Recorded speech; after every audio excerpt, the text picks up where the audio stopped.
Historia de la filosofía. El estoicismo. Zenón, fundador del estoicismo, nació en Citium, ciudad de Chipre, hacia mediados del siglo IV a.C. Su padre, que era comerciante, le trajo de Atenas algunos libros de Sócrates y de otros filósofos, con cuya lectura comenzó a aficionarse al estudio de las ciencias. Habiendo perdido toda su fortuna en un naufragio que le sobrevino navegando para Atenas, al llegar a esta ciudad se encontró casualmente con el cínico Crates, cuya escuela de enseñanza siguió por espacio de algunos años. Después frecuentó las escuelas megárica y académica o platónica, oyendo sucesivamente a Estilpón de Megara y a Genócrates. Al cabo de 20 años de estudios y de meditaciones, Zenón había formado un sistema propio de filosofía, sistema que comenzó a explicar públicamente en un pórtico de Atenas, denominado Estoa, razón por la cual su filosofía recibió los nombres de estoicismo y escuela del pórtico. En edad muy avanzada, reduciendo la práctica a su teoría acerca de la legitimidad del suicidio, el fundador del estoicismo puso fin a sus días, dejando en pos de sí un nombre muy respetado de los moradores de Atenas en vida y en muerte. Una escuela floreciente y numerosos discípulos, los cuales no se limitaron a conservar su doctrina, sino que la precisaron, desenvolvieron y modificaron en muchos puntos. Así es que la exposición de la doctrina estoica que vamos a hacer comprende la de su fundador junto con las adiciones y aclaraciones principales de sus discípulos y sucesores, y con particularidad las de Cleantes y Crisipo. Esto limitándonos a los estoicos griegos y grecoasiáticos y prescindiendo de los estoicos romanos que modificaron y purificaron algunas partes del sistema. El estoicismo, considerado en Zenón y en sus inmediatos sucesores, representa como una restauración del punto de vista socrático. A ejemplo del maestro de Platón, el filósofo de Citium y su escuela cultivan y desenvuelven el elemento ético con preferencia a todos los demás. Física y matemática, cosmología, teodicea y dialéctica, y hasta la misma religión, se subordinan a la moral, y todas reciben una dirección práctica bajo la influencia del pensamiento estoico. Otro de los caracteres más salientes y trascendentales del estoicismo consiste en haber separado la moral de la política y en haber comunicado a la primera una dirección esencialmente subjetiva, independiente e individualista. En los sistemas filosóficos anteriores, sin excluir a Platón y Aristóteles, vemos que la ética se halla en cierto modo confundida e identificada con la política, ligada íntimamente y como absorbida por ésta, resultando de aquí que el hombre como individuo, la personalidad humana, no vive ni obra sino por la comunidad y para la comunidad, lo cual viene a ser la fuente y como la norma principal de la moralidad de los actos humanos. Con el estoicismo desaparece esa confusión antigua de la moral con la política y la primera adquiere cierto carácter individualista e independiente.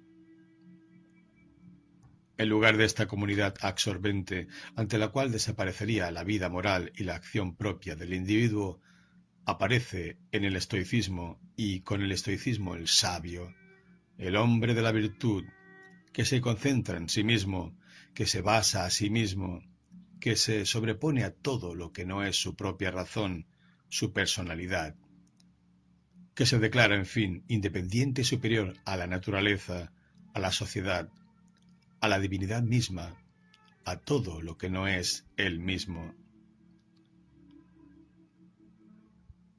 Esta dirección esencialmente práctica, independiente e individualista del estoicismo, échase de ver en todas sus teorías, aun en aquellas que de suyo son más abstractas, según se observa en su antipatía contra las ideas de Platón, en su solución al problema de los universales, en su negación de la trascendencia divina y en otras varias afirmaciones que indicaremos al exponer su filosofía.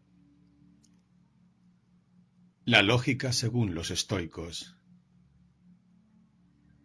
Ya queda indicado que para el estoicismo la lógica, lo mismo que la física y todas las demás ciencias, incluida la teología, solo tienen una importancia secundaria, o, lo que es lo mismo, en tanto deben cultivarse, en cuanto sirven de preparación e introducción para la ética, única y suprema ciencia, a la vez que perfección verdadera del hombre, a la cual deben subordinarse todos los demás bienes, las demás ciencias y, en general, todas las cosas.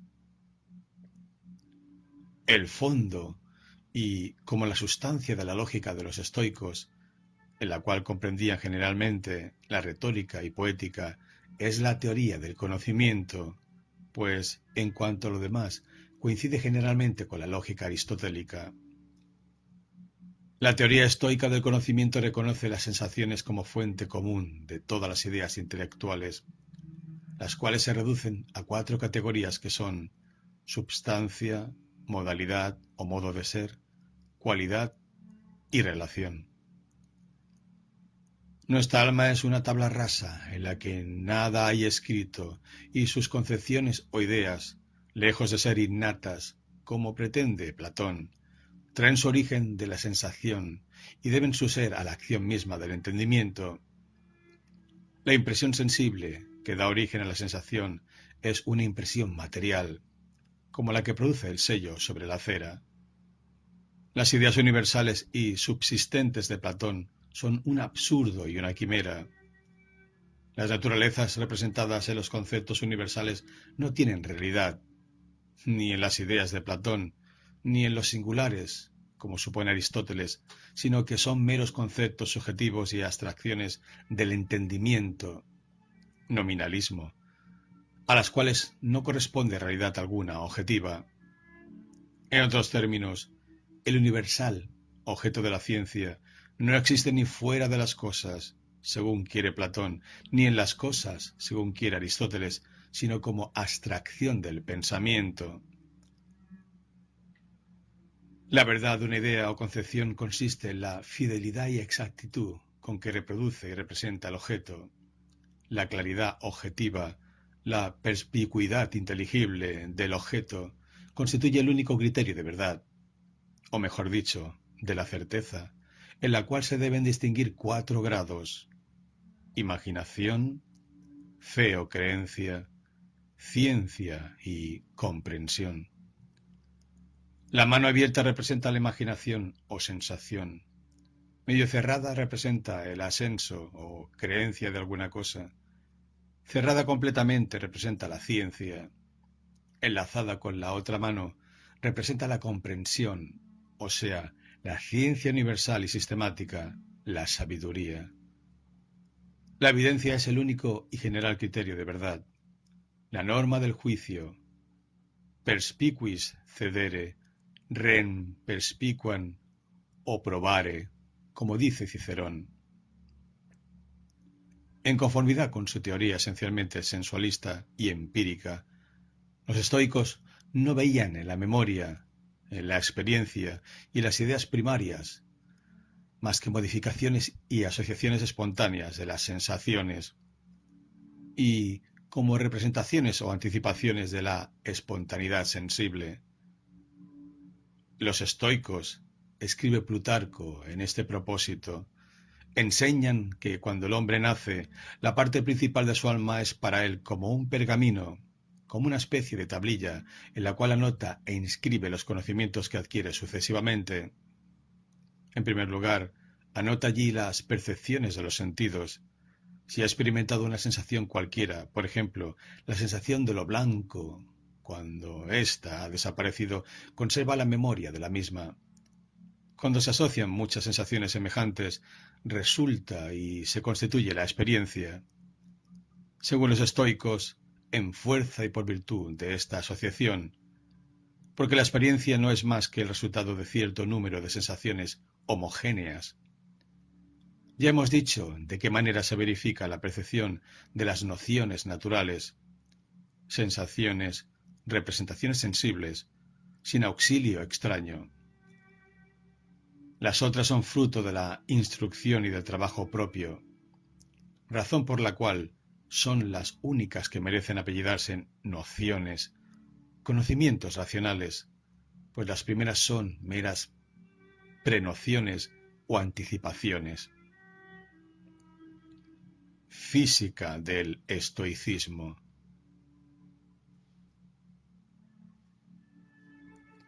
La física del estoicismo comprende la psicología y la teología, porque para el estoicismo, o al menos para la mayor parte de sus partidarios, todos los seres son corpóreos y por consiguiente objeto de la física.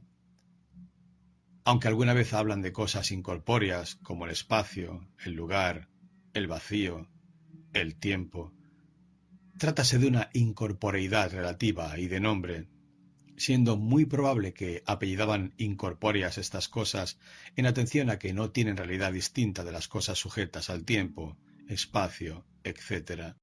Porque la verdad es que para el estoicismo, cuerpo es todo ser real, todo lo que es capaz de acción o de pasión. Así es que, en realidad, de verdad, todo lo que existe es, o cuerpo, o cosa corpórea y material, sin que haya cosa alguna que sea espíritu puro, sin excluir a Dios. Diga lo que quiera Aristóteles. Lo que se llama espíritu no es más que el principio o elemento activo en contraposición al elemento pasivo. En conformidad con estos principios fundamentales, los estoicos concebían el mundo como el resultado y efecto de la unión de Dios, principio activo universal, con la materia inerte y grosera, que sirve de principio pasivo. En realidad, sin embargo, tanto el principio activo como el pasivo son materiales y sólo se distinguen por cuanto el primero, Dios, la sustancia etérea, el fuego divino, es un ser inteligente, está dotado de razón, por medio de la cual obra sobre la materia inferior y más grosera, pero obra entrando a formar parte de las sustancias producidas con operación o producción inmanente, de manera que el animal, por ejemplo, en tanto es animal y vive, por cuanto lleva dentro una parte del calor o fuego divino, omne quod vivit sive animal, sibi terra editum, it vivit propter, inclusum in eo calorem. De aquí se infiere que la unión del principio activo con el principio pasivo, la unión del dios éter con la materia inferior y más grosera, no es la unión del motor al móvil, ni de la causa eficiente respecto de su efecto. Es la unión de un principio informante y plástico que informa, penetra y vivifica todas las partes del universo, a la manera que el alma humana informa y vivifica el cuerpo humano. Dios es, pues, el alma universal del mundo, y este es el cuerpo de la divinidad, la cual, aunque como fuerza inmanente está unida al mundo de una manera íntima, le sobrepuja, no obstante, como razón. Es la razón suficiente de su belleza, origen de su finalidad y del gobierno providencial a que se hayan sometido los seres del universo. Bien que esta providencia se realiza de una manera fatal y necesaria, porque la providencia divina de los estoicos se identifica con el fatum o destino de la antigua mitología, de manera que en realidad la razón divina que gobierna el mundo y la ley necesaria de la naturaleza son una misma cosa. El dios del estoicismo es un ser corpóreo, como lo son todos los seres reales. Apellídanle con frecuencia fuego, éter primitivo, y sus transformaciones contienen el origen y la razón suficiente de la variedad de seres que pueblan el mundo, el cual, por esta razón, está sujeto a perecer y renacer periódicamente. El universo que ha salido de Dios, o sea, del éter divino, entra otra vez, al cabo de un tiempo dado, en este, por medio de la combustión. Esto quiere decir que la realidad, el ser, para los estoicos es uno y único, es el fuego primitivo, es Dios, que se transforma en universo por medio de evoluciones e involuciones periódicas y fatales, las cuales llevan consigo la destrucción de los seres particulares, permaneciendo solo eternamente el ser divino, germen y fondo esencial, principio, medio y término real de todas las cosas. Por lo demás, es preciso no perder de vista que las ideas del estoicismo, sin excluir a sus principales representantes y a su mismo fundador, adolecen de cierta vaguedad, confusión e inconstancia, que no permiten formar concepto exacto y seguro de su teoría físico-teológica. Ora en Zenón, ora en sus discípulos, la divinidad es el mundo o universo, es la razón difundida por todas las partes de éste. Es un ser que carece de forma y sentido. Es una fuerza fatal que agita la naturaleza y determina sus manifestaciones. Es fuego o éter que informa y vivifica las partes del mundo. Es el sol con los demás astros. Es el éter que rodea y contiene dentro de sí al mundo, sin contar las aplicaciones e interpretaciones mitológicas. De todos modos, la idea más constante y más conforme con los principios del estoicismo, que parece desprenderse de sus afirmaciones sobre la materia, es que Dios debe concebirse como la realidad una y toda, que se halla sujeta a una ley fatal y necesaria, en virtud de la cual, y gracias también a la fuerza viva e inteligente que contiene en sí a aquella realidad toda y una, reviste diferentes formas, estados y grados de evolución, los cuales constituyen el mundo, o, digamos mejor, los mundos que aparecen y desaparecen alternativamente con sus diferentes seres o existencias particulares. Cuando los estoicos dicen que Dios es la razón o mente del mundo, conceden esta denominación a la mente en cuanto y porque es como la parte principal de Dios, pero no Dios mismo, pues en rigor este nombre solo puede convenir al mundo mismo en totalidad y unidad, toda vez que para el estoicismo el mundo no solamente es el ser mejor y más perfecto de todos, sino que nada se puede pensar más perfecto. Certe nil omnium rerum melius est mundo, nec solan nil est, sed nec cogitari quidem, quidquam melius potest. Dada esta concepción de la divinidad, dicho se está de suyo que, aunque el estoicismo nos habla de providencia divina y de libertad humana, una y otra deben considerarse como meras palabras y fórmulas en realidad objetiva en el sentido propio de la palabra. Los movimientos y acciones del hombre, lo mismo que las transformaciones productivas y evolutivas de Dios, están sujetas a la ley inflexible del fatum universal, sin que Dios ni el hombre puedan dejar de poner sus actos en la forma que los ponen. La libertad, lo mismo para Dios que para el hombre, solo puede significar la espontaneidad natural, pero necesaria, que si excluye la coacción externa, no excluye la necesidad interna, incompatible con la verdadera libertad, con dominio de sus actos, incompatible con lo que se llama libre albedrío. De aquí es que, para el estoicismo, el mal es necesario e inevitable en el mundo.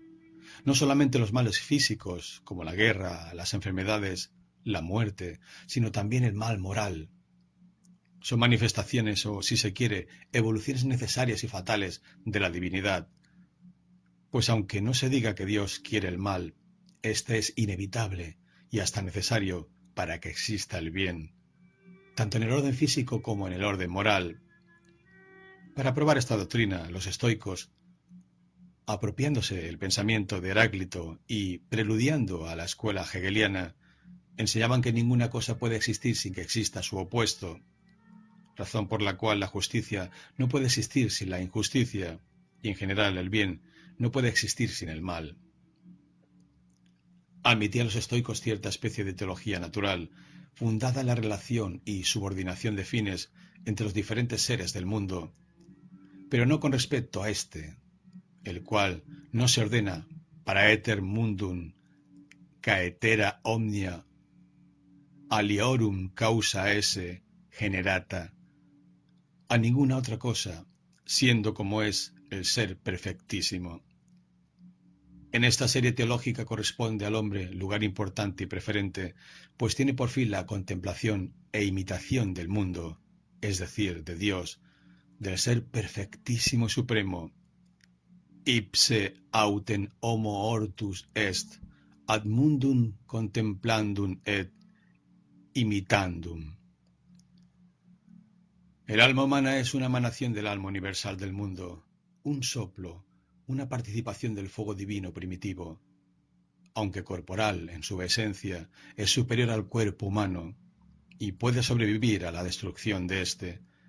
Pero esta inmortalidad e incorruptibilidad del alma es solamente relativa y temporal, en atención a que perece y deja de existir cuando perece el mundo por medio de la combustión, para que comience a existir otro universo.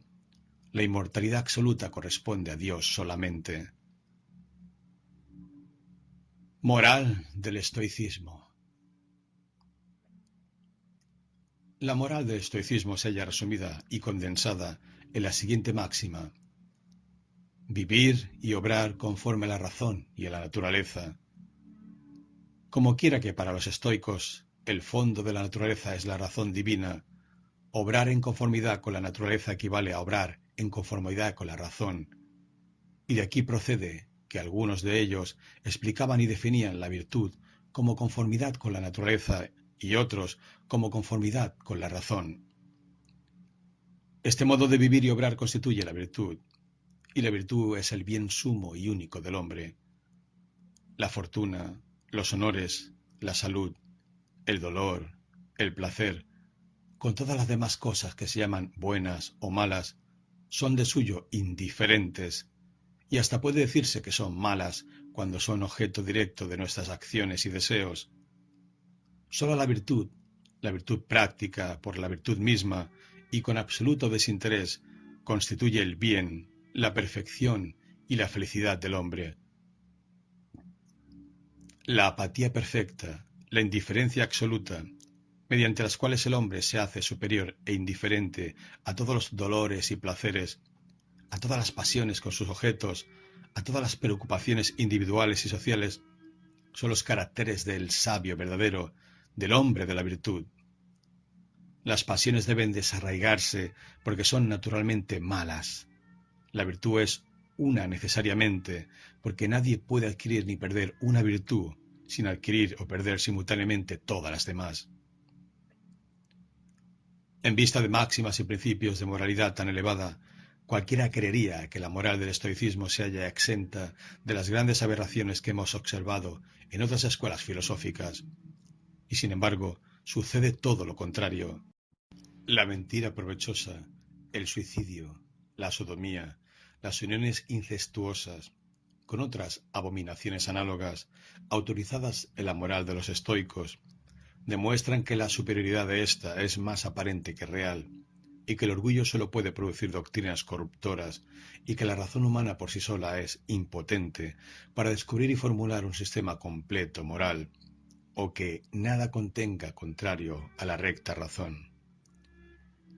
La prudencia o sabiduría, la fortaleza, la templanza y la justicia son las 4 virtudes cardinales. El hombre que posee con perfección estas 4 virtudes nada tiene que pedir ni envidiar a la divinidad. Se hace igual a Dios, del cual sólo se diferencia la duración mayor o menor de su existencia. Bonus ipse temiore tantum adeo differt, en expresión de uno de los principales representantes del estoicismo, o sea, porque no es absolutamente inmortal como lo es Dios. Recordamos las virtudes: la prudencia o sabiduría, la fortaleza, la templanza y la justicia. La virtud es la verdadera y única felicidad posible al hombre. Ella solo puede denominarse bien en el sentido propio de la palabra, así como por el contrario, el único mal verdadero es el vicio. Todas las demás cosas son en realidad indiferentes. La constancia, fijeza e inmutabilidad de la voluntad representan el carácter más noble de la virtud.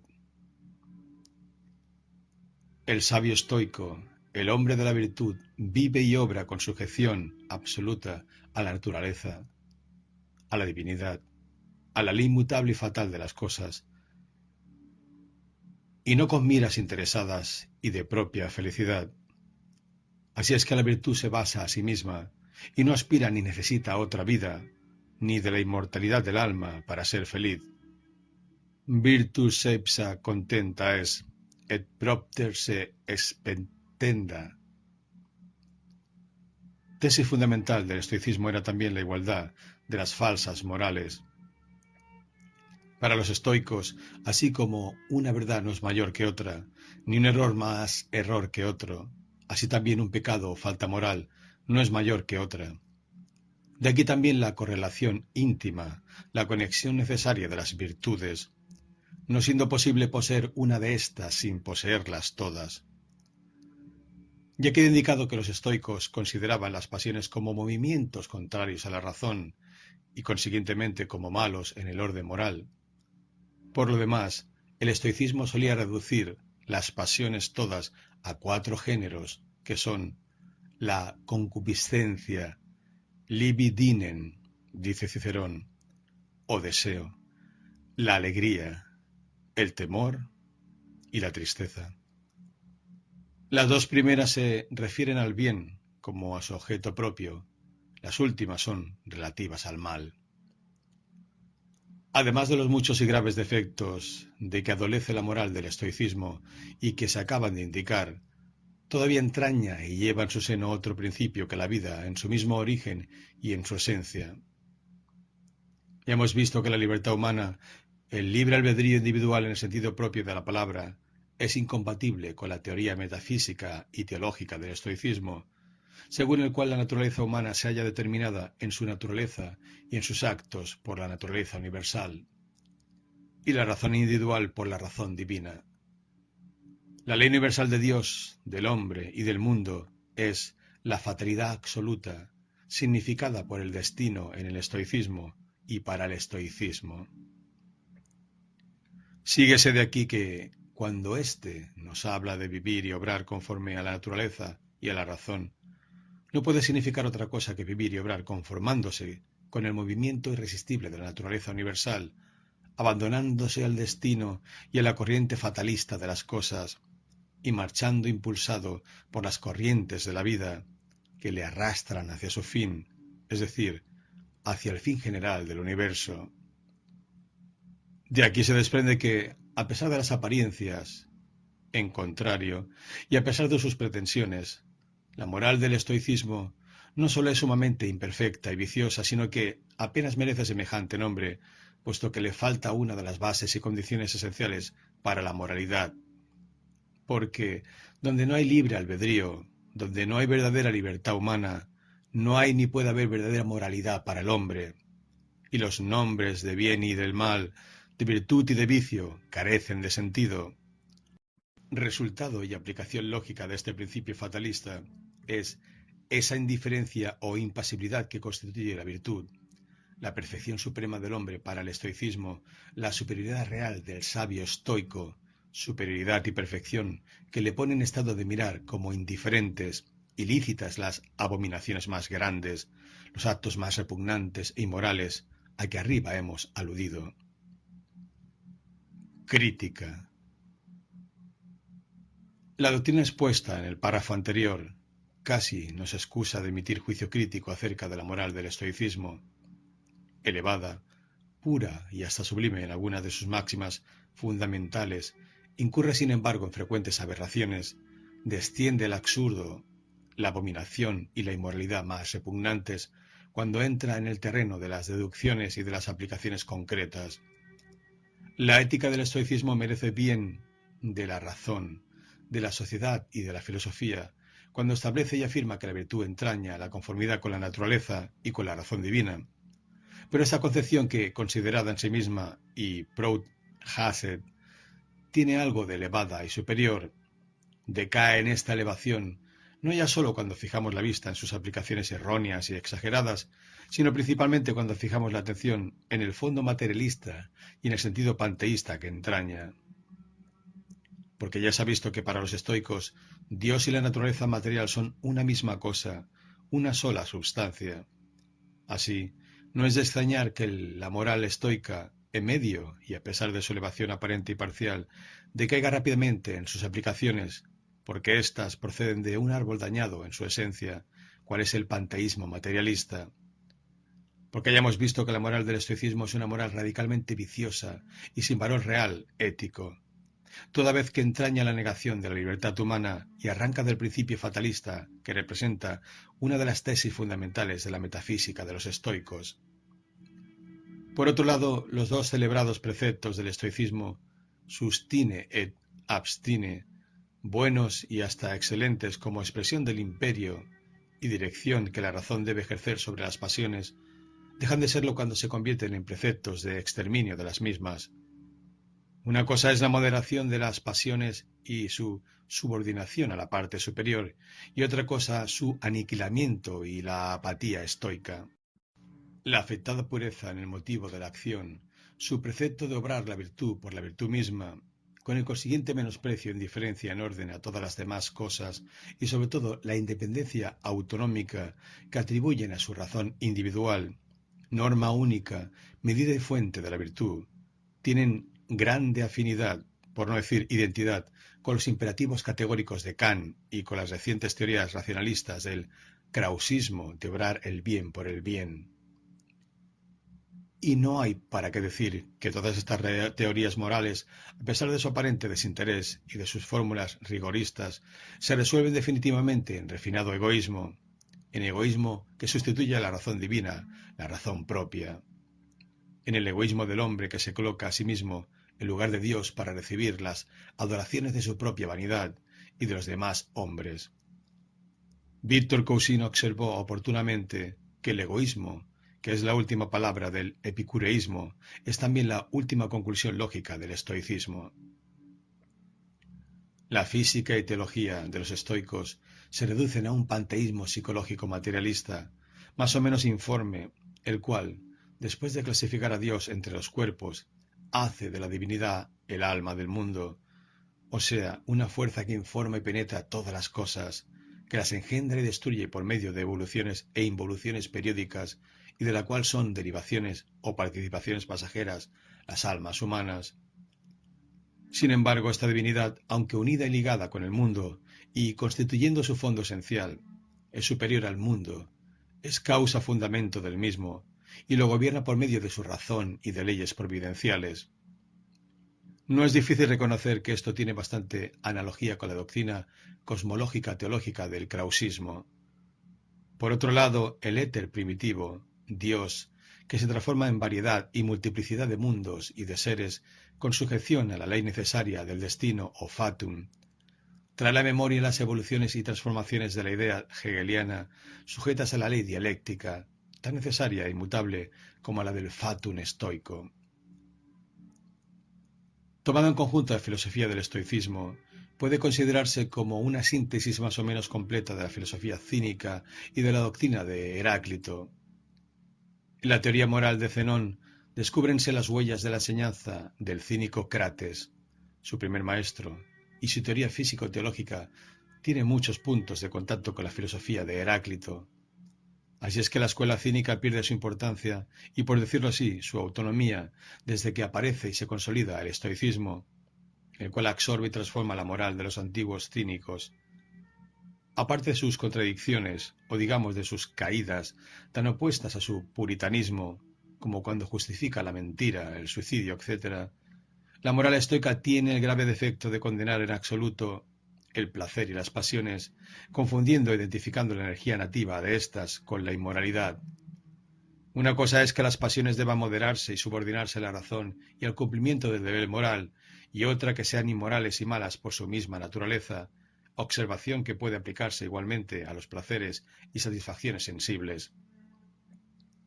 Otro defecto grave de la moral estoica es la separación, o mejor dicho, la oposición que establece entre la virtud y la felicidad, como consecuencia, efecto y complemento de la misma, especialmente la vida futura. Una cosa es que el hombre, al obrar, no deba proponerse como fin principal y único de la acción virtuosa la felicidad personal, y otra que el derecho a esta felicidad no sea consecuencia natural y legítima de la acción virtuosa, o que ésta deba prescindir y rechazar la esperanza y el deseo de esta felicidad, la cual, después de todo, puede considerarse como una prolongación, como una manifestación de la virtud. En resumen, Si consideramos en conjunto al estoicismo, puede decirse que, al lado de cierta elevación parcial desde el punto de vista ético, entraña graves errores como sistema filosófico, porque la verdad es que su psicología es una psicología sensualista, su teodicea es una teodicea panteísta, su metafísica y cosmología son materialistas en el fondo y hasta su moral degenera en idealismo exagerado en sus principios, contradictorio y empírico en sus aplicaciones y máximas. Discípulos y sucesores de Zenón. El estoicismo es una de las escuelas filosóficas de vida más larga y brillante entre las antiguas. Aparte de la elevación y superioridad relativa de sus máximas morales, contribuyeron a esta longevidad las luchas que se vio obligado a sostener contra escuelas rivales y con especialidad contra el epicureísmo y la nueva academia. Los discípulos y representantes del estoicismo pueden dividirse en estoicos grecoasiáticos y los estoicos romanos. Dejando estos últimos para cuando hablemos de la filosofía entre los romanos, nos limitaremos a considerar aquí los nombres principales que representan las tradiciones y la enseñanza del estoicismo en Grecia y Asia. Fueron estos: A. Cleantes, natural de Asos, en la Troade, el cual sucedió a Zenón en la dirección de la escuela y a quien Laercio atribuye largo catálogo de escritos que no han llegado hasta nosotros. Discípulos igualmente de Zenón y contemporáneos de Cleantes fueron Perseo, compatriota del fundador del estoicismo; Aristón, natural de Chio, de quien se dice que fundó escuela aparte y que su doctrina se aproximó a la escuela escéptica; y Erilo, de Cartago, el cual propendía a realizar la importancia de las ciencias especulativas y trató de corregir y moderar el exclusivismo ético de la escuela estoica. B. Crisipo, que nació en Solí, según unos, y según otros en Tarso de Cilicia, sucedió a Cleantes en la regencia de la escuela estoica y fue considerado en la antigüedad como segundo fundador del estoicismo, a causa sin duda del gran desarrollo y propaganda que ejerció en favor de sus doctrinas. Según Diógenes Laercio, sostuvo frecuentes controversias y luchas contra los filósofos contemporáneos en defensa de las doctrinas del Pórtico, y escribió con este objeto más de 700 libros, siendo apellidado por eso la columna del Pórtico. C. Sucedieron a Crisipo en la escuela estoica Zenón de Tarso en Cilicia y el compatriota de este, Antipatro, aunque algunos le hacen natural de Sidón. Finalmente, entre los principales representantes del estoicismo figuran también Diógenes de Babilonia, el mismo que fue a Roma en calidad de embajador siglo y medio antes de Jesucristo, junto con el académico Carneades y el peripatético Critolao. Panecio de Rodas, discípulo de Diógenes, el cual procuró moderar el rigorismo excesivo de la moral estoica, se esforzó en aproximar y conciliar las doctrinas del Pórtico con las de Platón y Aristóteles, y combatió la astrología judiciaria, y por último Posidonio, de Apamea en Siria, que enseñó en Rodas y tuvo por discípulos a Pompeyo y Cicerón. Diógenes, Panecio y Posidonio despertaron y arraigaron entre los romanos la afición a las doctrinas del estoicismo. A propagar y consolidar esta doctrina entre los romanos contribuyeron también poderosamente Antipatro de Tiro, Atenodoro de Tarso, maestro el primero y el segundo compañero y amigo de Catón de Eutica.